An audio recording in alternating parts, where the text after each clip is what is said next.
Lady के पांव बिल्कुल ही पंछियों के जैसे, जैसे कौवे के पांव होते हैं ना, जैसे 1 2 3 इस तरीके से बना होता है, बस उस तरीके के जो है उस लेडी के पांव थे। बार बार बीच में आ रही है, कभी आगे आकर के खड़ी हो जाती है, कभी राइट साइड में आ जाती है, कभी लेफ्ट साइड में आके खड़ी हो जा रही है, कभी वापिस से रोड के बीचों बीच में खड़ी हो जा रही है। आज एक ट्रक ड्राइवर की आप बीती सुनाने जा रहा हूं दोस्तों आपको।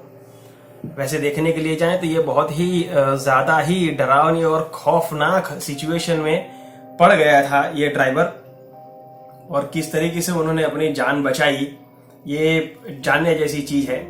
ये कहानी है मुकेश नाम के ट्रक ड्राइवर की, और ये करीबन 5 से 6 साल पहले की बात है। उस समय की बात है जिस समय मुकेश ने नया नया ट्रक चलाना शुरू किया था और नौसिखिए ट्रक ड्राइवर थे, और ज्यादा ट्रक इनको उनकी कंपनी की तरफ से चलाने के लिए दिया भी नहीं जाता था, क्योंकि अगर जरूरत पड़ने पर ही दिया जाता था, बहुत ज्यादा अगर जरूरत पड़ती है तो, वरना वो ड्राइवर के असिस्टेंट के तौर पर ही जाया करते थे। तो नवंबर का महीना चल रहा था और अचानक ही एक कॉल आया मुकेश जी को कंपनी से, और कंपनी ने कहा कि ट्रांसपोर्ट की कंपनी उनको अर्जेंट डिलीवरी करने के लिए जाना पड़ेगा। उनको राजस्थान से महाराष्ट्र जाना था। दोस्तों ये काफी लंबी दूरी की डिलीवरी मुकेश को मिली थी, और उनके साथ में एक क्लीनर भी था और स्क्रैप का माल था जो उन्हें महाराष्ट्र में पहुंचाना था। तो वो अर्जेंट में उसी रात को सामान लेकर के निकल जाते हैं। नवंबर का महीना था, ठंड चल रही थी, और उसी समय रात के करीबन 2-2:30 बजे जब वो पहाड़ियों वाला रास्ता क्रॉस करके आगे बढ़े ही थे, तो उन्होंने रास्ते में देखा काफी सुनसान सा रास्ता था। हालांकि नेशनल हाईवे है, उसके बावजूद भी रास्ता काफी सुनसान था। 2-2:30 बजे वैसे भी बहुत ज्यादा व्हीकल्स नहीं होते सिवाय के ट्रक और बस, तो काफी किलोमीटर दूर दूर निकल जाया करते थे, तब जाकर के कहीं इक्का दुक्का वाहन दिखते थे। ऐसे रास्ते में इन्होंने देखा कि एक औरत जो काले लिबास में है और हाईवे के बीचों बीच खड़ी अपने थैले में कुछ भर रही है।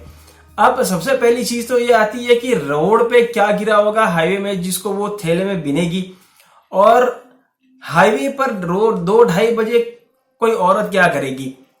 तो उन्होंने थोड़ी दूर ट्रक रोक करके डिपर मारा, क्योंकि वो लेडी रास्ते के बीच से हट नहीं रही थी। उन्होंने डिपर मारा, लेकिन फिर भी वो हटने का नाम नहीं रही थी। वो धीरे धीरे ट्रक आगे बढ़ाया। तो क्लीनर ने कहा कि उस्ताद देखना ये कुछ ये पागल वागल ना हो, नहीं तो पता चले नजदीक जाए अपने और ये अपने को पत्थर फेंक के मारे, क्योंकि दोनों में से किसी ने भी भूत चुड़ैल ऐसा कुछ इन सब चीजों के बारे में नहीं सोचा था, क्योंकि हाईवे पे इस तरीके से इनको ऐसा कुछ मिलेगा ऐसे उन्होंने कभी सोचा भी नहीं था। तो क्लीनर के कहने के हिसाब से मुकेश काफी धीरे धीरे चलाता हुआ काफी नजदीक, मतलब जो है उसके उस लेडी के पहुंच गया।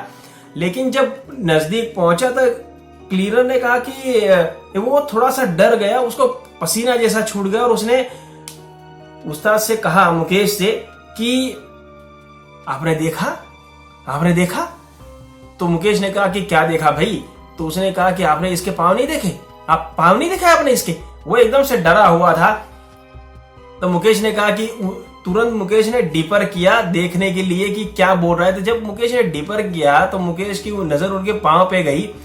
दोस्तों उस लेडी के पांव बिल्कुल ही पंछियों के जैसे, जैसे कौवे के पांव होते हैं ना, जैसे 1 2 3 इस तरीके से बना होता है, बस उस तरीके के जो है उस लेडी के पांव थे। और उसको देख करके ही अब मुकेश भी काफी ज्यादा डर गए। उनको पता चल गया कि नहीं ये कुछ जो है दूसरा ही चक्कर है, और वो घबरा करके तुरंत उन्होंने वहां से ट्रक भगाया। और उन्होंने ये नहीं सोचा कि भाई ये रियल में अगर कोई लेडी भी होगी तो मर जाएगी, क्योंकि उनको ये तो पता ही था कि अगर कोई लेडी है तो ट्रक से भाग जाएगी, कोई इस तरीके से खड़ी रहने वाली नहीं है। उन्होंने ट्रक तुरंत भगाया, लेकिन वो फिर भी नहीं हट रही थी। इन्होंने जोर से हॉर्न बजाते हुए ट्रक सीधा उसके ऊपर से भगा दिया। जब वो भगा रहे थे तब भी वो इस तरीके से खड़ी हो गई, और उसके टकराने की आवाज भी आई ट्रक के साथ में, लेकिन उसके बाद में वो दिखाई नहीं दी। और मुकेश ने ट्रक आगे बढ़ा दिया। पसीना पसीना हो चुके थे, तभी अचानक मुकेश और असिस्टेंट दोनों की नजर गई हाईवे के बाजू में एक बहुत ही बड़ा घना पेड़ था, जिस पेड़ में उनको दूर से कुछ लटका हुआ दिखाई दिया। दोस्तों और जब एकदम से नजदीक पहुंचे तो उन्होंने देखा कि वही औरत जो रास्ते में खड़ी थी उसी औरत ने फांसी लगाई हुई है। ये उन्होंने देखा और वो डर के मारे वहां से तुरंत भागे। उन्होंने पता चल गया कि ये लोग फंस चुके हैं बुरे तरीके से छलावे के बीच में, और तुरंत वहां से उन्होंने ट्रक भगाया और बहुत तेजी से ट्रक भगाते जा रहे हैं। वो औरत बार बार बीच में आ रही है, कभी आगे आकर के खड़ी हो जाती है, कभी राइट साइड में आ जाती है, कभी लेफ्ट साइड में आके खड़ी हो जा रही है, कभी वापिस से रोड के बीचों बीच में खड़ी हो जा रही है, लेकिन वो इन लोगों का पीछा नहीं छोड़ रही। अब डर के मारे मुकेश की हालत खराब थी। उनका क्लीनर तो डर की वजह से मतलब बेहोशी जैसा हो चुका था, वो बहुत ही ज्यादा डर चुका था, पसीना पसीना हो चुका था। उसे ऐसा ही लग रहा था कि आज हम मर जाएंगे, और वैसे भी हाईवे में उस समय कोई दिखाई नहीं दे रहा था, और ये तो भूतों का ही समय ही है, 2:30-3 बजे। बहुत तेजी से ट्रक चला रहे थे मुकेश जी, और अचानक ही उनकी नजर गई रियर व्यू मिरर पर। तब उन्होंने देखा कि वो औरत और उसके साथ में बहुत सारे काले लिबास में बहुत सारे लोग उसके साथ में खड़े हैं। उनको ये पता तो चली गया कि ये औरत तो है नहीं, तो उसके साथ में जो लोग खड़े हैं वो भी कोई इंसान तो नहीं है, वो पूरी टोली ही थी, जो टोली एक साथ में उस ट्रक के ऊपर धंसी चली आ रही थी। और अब इनकी हालत खराब हो गई। ये अपना ट्रक भगाए जा रहे हैं, और अचानक ही ये अपने ट्रक का बैलेंस खो बैठते हैं, और ट्रक लेफ्ट हैंड साइड में एक पेड़ से जाकर के टकरा जाता है। पेड़ से ट्रक टकराया, उसका दरवाजा खुल गया, और मुकेश जी तुरंत ट्रक से बाहर गिरे हैं। उनके असिस्टेंट ट्रक में अंदर ही थे, लेकिन उनका सर जाकर के कांच में टकराया था, लेकिन फिर भी बच गए थे, और दोनों ही वहां से ऐसी हालत में ही भागते हैं। अब भागते हैं, उनका नसीब एक चीज में अच्छा था कि जैसे ही वहां पे भागे उन्होंने कुछ 5-6 घर देखे कि भाई यहाँ नजदीक में 5-6 घर बने हुए थे, तो तुरंत वहां गए। उन्होंने दरवाजा खटखटाना शुरू किया। 2-3 घरों में तो किसी ने दरवाजा खोला नहीं, लेकिन एक घर में जहां खटखटाने जा ही रहे थे कि वहां से दरवाजा खुला और हाथ बाहर आया। उस बंदे ने तुरंत मुकेश को अंदर खींच लिया, और साथ साथ में क्लीनर भी अंदर घुस गया, और उस बंदे ने दरवाजा बंद कर दिया। उस आदमी ने सिर्फ इतना कहा कि चुप रहो, कुछ बोलने की जरूरत नहीं है, हमको पता है कि क्या है। यहां कोई आदमी जब आता है तो कौन सी सिचुएशन में आता है हमको पता है। और उसने कहा कि अब चुपचाप यहां पे बैठे रहो, कोई कुछ बोलेगा नहीं, क्योंकि 2-3 कमरों का वो घर था। उस आदमी ने कहा कि देखो, मैं अंदर तो तुमको लेके जा नहीं सकता हूं, तुम इसी बाहर के कमरे में रहो। अब लेकिन कोई भी दरवाजा खटखटाता है या आवाज आती है, किसी की भी आवाज आती है, कुछ भी आती है, तो कमरा खोलना नहीं, दरवाजा मत खोलना। बस ये कह करके वो वहां से अंदर के कमरे में चला जाता है। यहां पे दोनों ही एक दूसरे के सामने देख रहे हैं, मुकेश और उनका असिस्टेंट, और दोनों की ही हालत खराब है, पसीने पसीने हुए जा रहे हैं। करीबन 10-15 मिनट ही बीते होंगे कि बाहर से किसी के चलने की आवाज इनको क्लियर सुनाई देने लगी, और वो भी ऐसे जैसे कोई पांव घसीटता हुआ जाता है ना, उस तरीके से खर्र खर्र करके घसीटता हुआ कोई जा रहा हो, उस तरीके से चलने की आवाज आ रही है, और कुछ न कुछ बड़बड़ाने की आवाज आ रही है। और एक बार बाहर से जेंट्स की आवाज भी आई कि अरे भाई दरवाजा खोल, मैं आ गया हूं। लेकिन इन्होंने दरवाजा खोला नहीं, क्योंकि इनको इंस्ट्रक्शन मिली थी कि दरवाजा खोलना नहीं है। लेकिन जैसे ही आवाज आती बेचारे और डर जाते।